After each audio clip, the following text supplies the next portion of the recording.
matin dire merci au président du Faso et l'encourager. Donc deux objectifs pour cette rencontre. Lui dire merci pourquoi? Parce que d'une part, il a réhabilité un citoyen africain nommé Thomas Sankara, qui a été président de ce pays, pour lequel il a donné un coup d'accélérateur au mémorial en lançant déjà la réalisation du mausolée. Ce mausolée a été inauguré et nous sommes venus lui dire merci parce que nous avons été conviés et d'Afrique du Sud et du Ghana et d'Europe et du Congo, du Tchad, du Niger et du Mali et bien d'autres pays pour venir participer à cette inauguration. Nous lui avons dit merci aussi au nom des Africains qui ont beaucoup de respect et d'admiration pour le président Jerry Rawlings, le défunt président Jerry Rawlings, qui, par le biais du président du Faso, désormais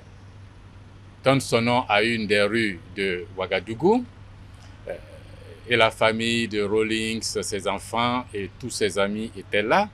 Nous sommes venus lui dire aussi merci pour la décoration offerte à plusieurs d'entre nous qui mènent ce combat sur le continent africain et ailleurs.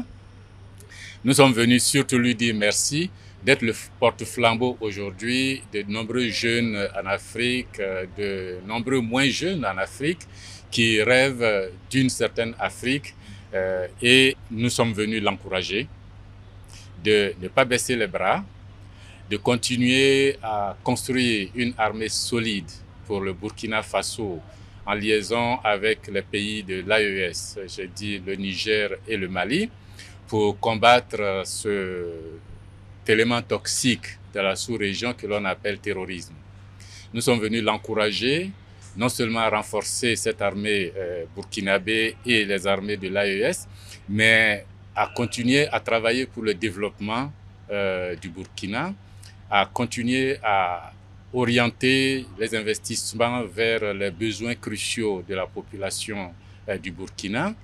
Nous sommes venus l'encourager à transmettre ce message-là aux autres pays, aux autres chefs d'État de l'AES et surtout de leur dire qu'ils ne sont pas seuls,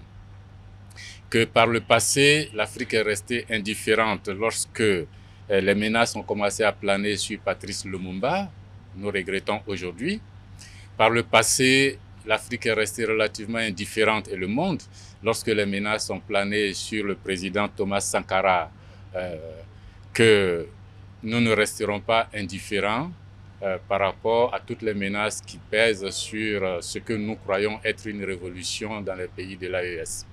De transmettre aux autres chefs d'État qu'il y a de nombreuses personnes en Afrique, des jeunes, des intellectuels, des cinéastes, des hommes de culture et des hommes d'action qui, sur le continent, sont à la disposition de cette dynamique. Qu'à tout moment, en cas de besoin, en cas de nécessité, qu'ils n'hésitent pas, lui, le président du Faso et ceux du Burkina, du Mali et du Niger, à faire appel à l'intelligentsia du monde, d'Afrique, de la diaspora, pour aider chacun en ce qu'il sait faire, pour faire avancer cette dynamique-là.